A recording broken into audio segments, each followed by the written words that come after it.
The standard explanation is straightforward.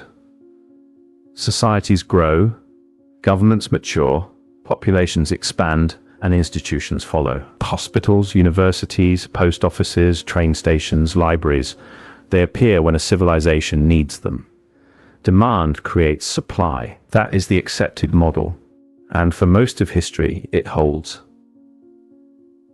Until you start counting. In the United States, between 1870 and 1880, the number of functioning public institutions, hospitals, asylums, post offices, federal buildings, universities, and railway terminals increased by a figure that historians describe, almost without comment, as remarkable, not slowly, not gradually.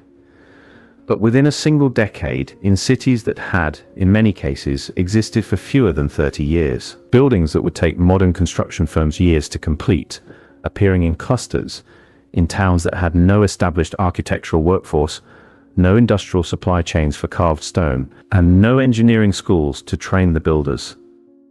That is the first number worth sitting with. This video explores historical interpretations and unanswered questions found in existing records. It does not present definitive conclusions. The common framing is that the post-Civil War era unleashed a wave of American ambition. Federal Reconstruction funding, rapid industrialization, the railroad boom, all of it converging to produce an unprecedented building surge. Historians call it the Gilded Age, and the label fits comfortably. It explains the quantity. What it does not fully explain is the readiness. Readiness is a different question. When a city builds a hospital, it requires more than money. It requires knowledge of plumbing systems, ventilation design, load-bearing architecture, and material sourcing. It requires craftsmen who already know how to do these things. A city of 12,000 people, founded in 1851, should not, under normal growth curves, possess that depth of institutional knowledge by 1873. And yet, across the American Midwest and parts of the South, that is precisely what the records show, not crude early buildings later replaced, but finished, ornamented, technically sophisticated structures appearing within years of a town's formal incorporation. St. Joseph, Missouri, completed a federal post office and courthouse in 1879. Population at that time, approximately 32,000. The building featured full masonry construction, arched fenestration, a mansard roof, and interior detailing consistent with structures built in established European capitals. The local directory from that period lists no significant architectural firm, no large masonry guild, no record of an imported construction team. The building simply appears in the civic record, attributed to a Treasury Department supervising architect, with construction timelines that draw no contemporary scrutiny. That absence of scrutiny is itself notable. It is not that these buildings were poorly documented. Many are well documented. What is sparse, consistently and across locations, is documentation of the process, the contracts, the material sourcing invoices, the labor rosters, the site progression photographs. For structures of this scale and ambition, built in this period, the evidentiary record of how they were built is frequently thinner than the record of that they were built. This is not unusual in 19th century record-keeping. Records were lost. Fires destroyed courthouses. Floods ruined archives. These are real factors, not invented ones. But a pattern does not require conspiracy to be worth examining. A pattern only requires consistency, and the consistency here is measurable.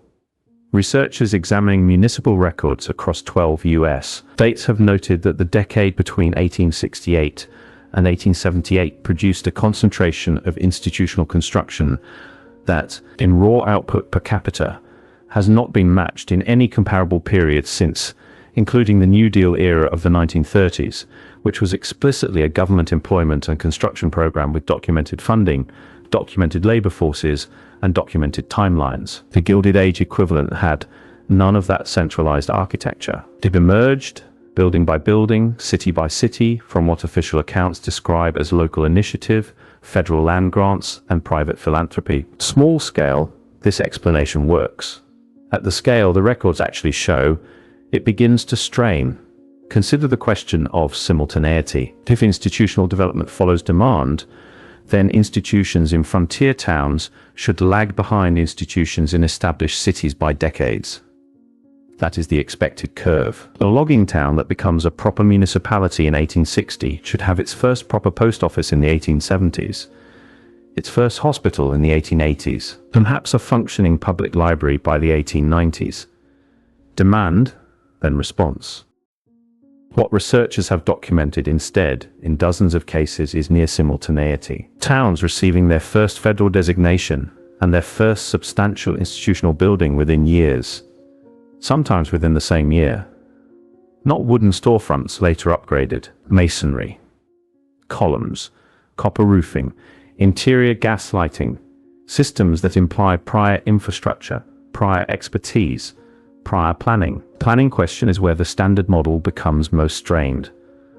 Planning, at this level of coordination, across this many locations, in this narrow time window, implies either an extraordinary coincidence of local ambition or a coordinating mechanism that operated at scale. Historians point to the Office of the Supervising Architect of the Treasury Department, established in 1852, as the coordinating body for federal building programs. This is accurate.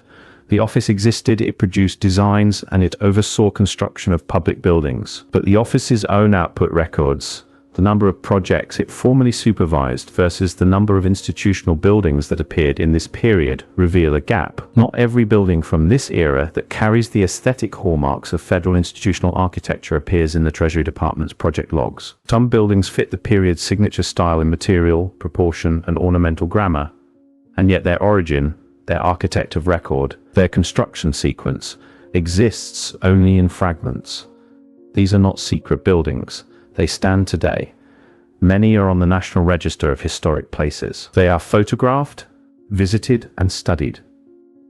The question researchers occasionally raise is not about the buildings themselves, but about the chain of evidence connecting them to their stated origins. When that chain is complete, the standard explanation holds. When the chain is fragmentary, which it is, more often than the volume of these structures would suggest, the question of how does not resolve cleanly into ambition and money and the Gilded Age spirit. It stays open.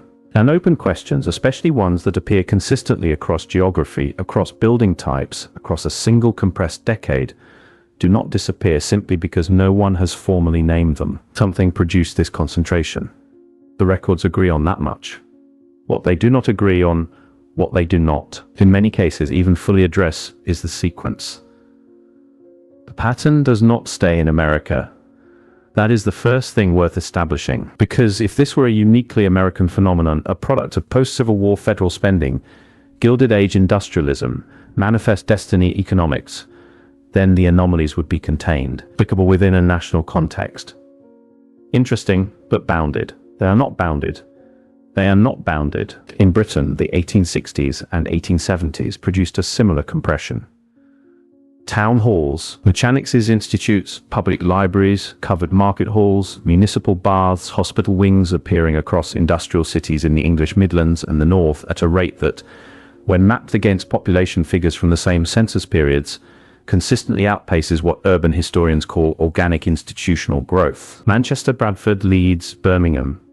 Each city's institutional footprint in 1880 looks, in structural terms, like a city that had been deliberately prepared rather than one that had grown into its buildings. Prepared is a word worth pausing on. Growth implies lag. Institutions follow population. But in Bradford, West Yorkshire, the 1873 Wool Exchange, a building of considerable scale, elaborate Venetian Gothic detailing, and a trading floor designed for a volume of commercial activity that the city would not actually reach for another decade, was completed before the demand it was built to serve had fully materialized. Building preceded its own justification. Historians note this and generally classify it as Victorian civic ambition, the desire to project prosperity, to build toward a future rather than for a present. This explanation is legitimate. It accounts for individual cases well. It accounts less comfortably for the aggregate.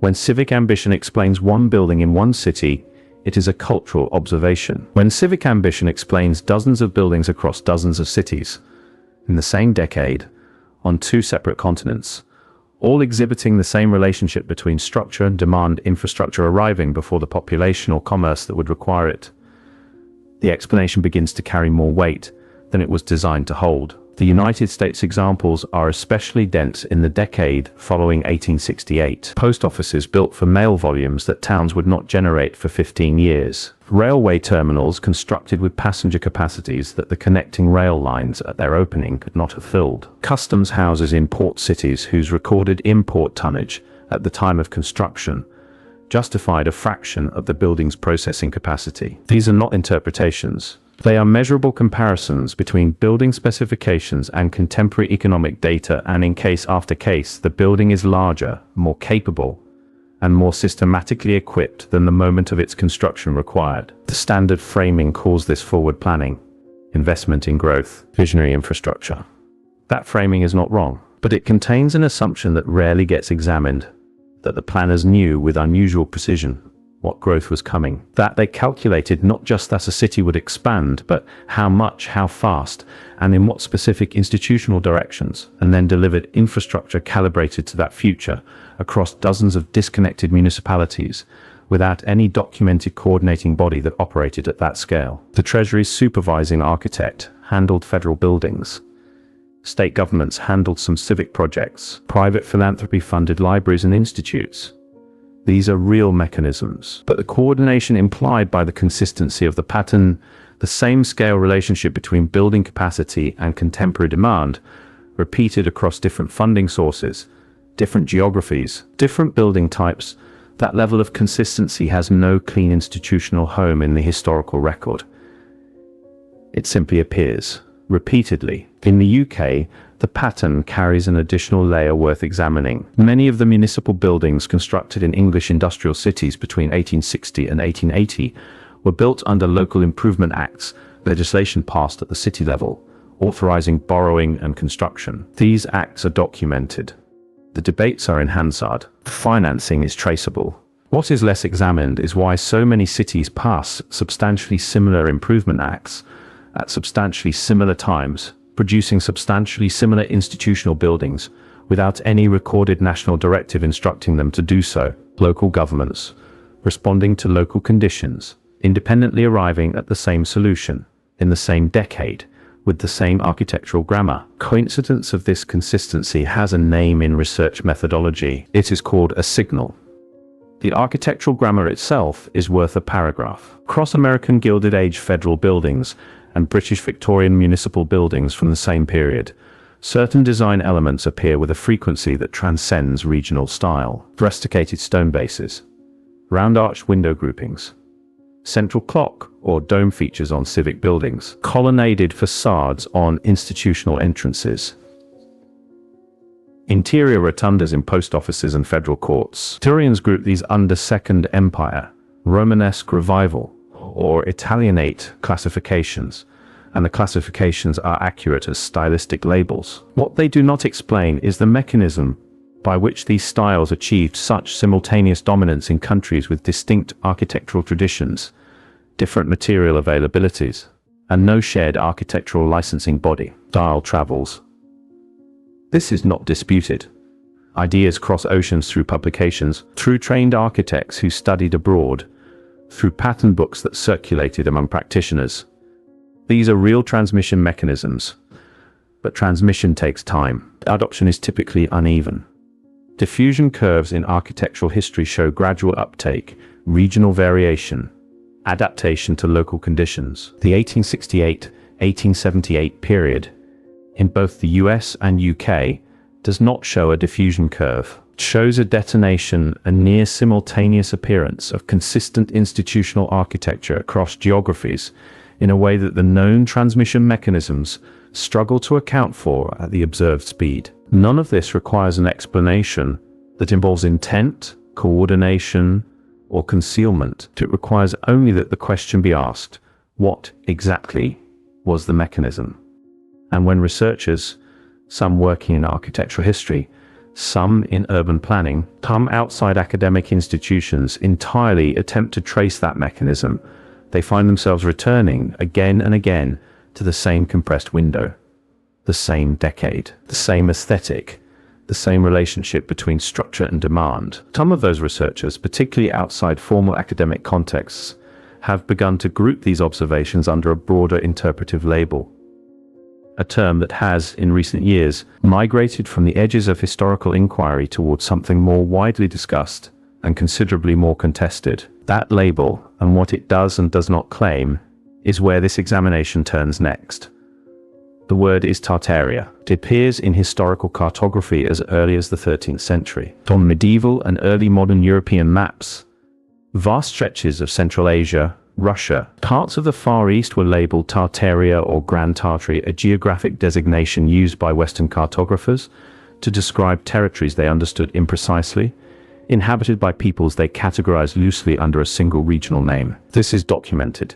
It is in the maps. It is in the encyclopedias of the 17th and 18th centuries, including the 1771 edition of the Encyclopaedia Britannica, which contains a substantial entry on Tartaria as a recognized geographic and cultural region. That is the historical baseline.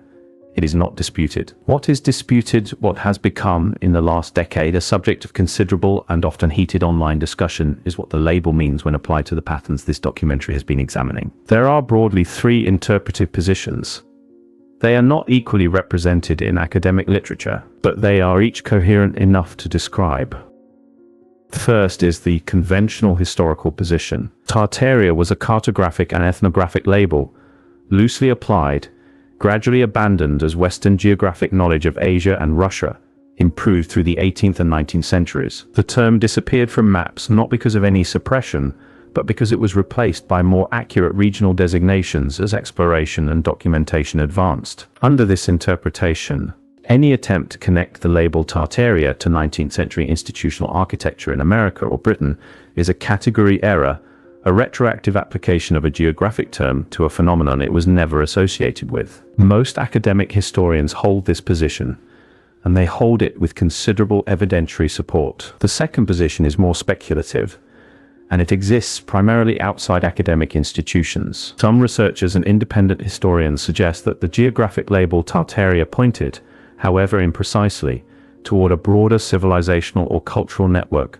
one whose material legacy may have persisted into the 19th century in ways that conventional history has not fully accounted for. Under this reading, the institutional buildings of the 1860s and 1870s, with their consistent aesthetic grammar and their anomalous relationship to local demand and construction capacity, represent a material inheritance rather than an independent invention. Not buildings built from scratch by emerging American and British municipalities, but buildings repurposed, restored, or completed from an existing structural layer whose origins predate the official founding narratives of those cities. This interpretation is not supported by mainstream archaeology or architectural history.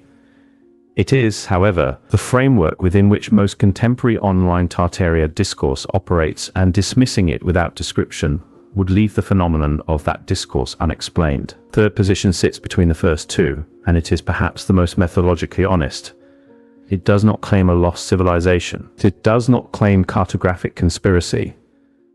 It argues, more narrowly, that the concentration of institutional construction in the 1868-1878 period represents a genuine historical anomaly, one that existing explanatory frameworks account for only partially, and that Tartaria, as a label, has become a container for a set of legitimate historical questions that mainstream scholarship has not yet fully engaged. Under this reading, the label is less important than the questions it carries, and the questions are genuine.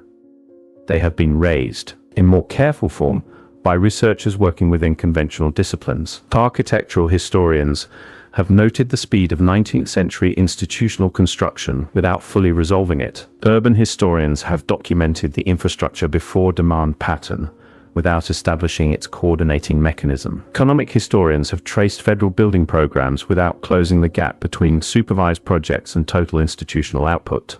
These are not fringe observations. They appear in fragments in peer-reviewed literature. What the Tartaria framework does problematically from a scholarly standpoint is collect these fragments and bind them with an explanatory claim that the fragments themselves do not support. The jump from anomaly to lost civilization is a significant one, and it is made in most popular Tartaria content without the evidentiary steps that would justify it. That gap matters. because the gap is where legitimate inquiry ends and interpretive projection begins. And the gap is also, paradoxically, where the questions become most interesting. Not because the Tartaria explanation is correct, but because the existence of that gap, the space between documented anomaly and satisfying explanation, is real. Something produced the institutional concentration of the 1870s. The buildings exist. The timelines are in the records. The scale relationships between structure and contemporary demand are measurable. What is not fully documented across dozens of cases on 2 continents is the mechanism, the chain of planning, expertise, material sourcing, and labor that connects official founding narratives to finished masonry, functional plumbing, and ornamented facades. That absence is not proof of anything. Absence of documentation is not evidence of concealment.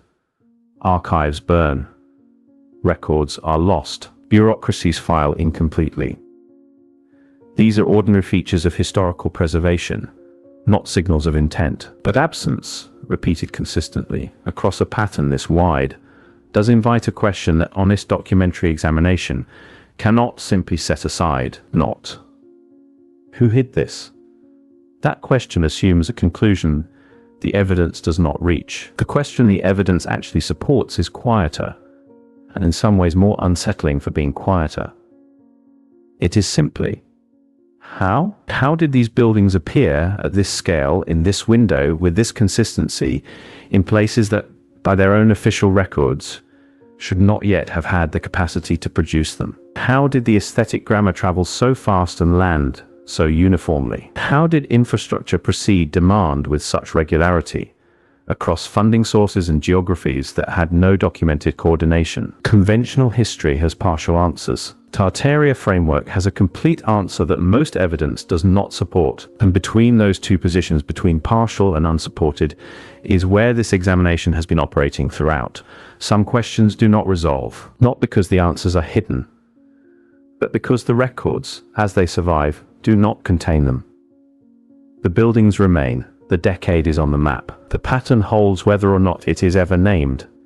And the name, when it finally appears, explains less than the silence it was invented to fill.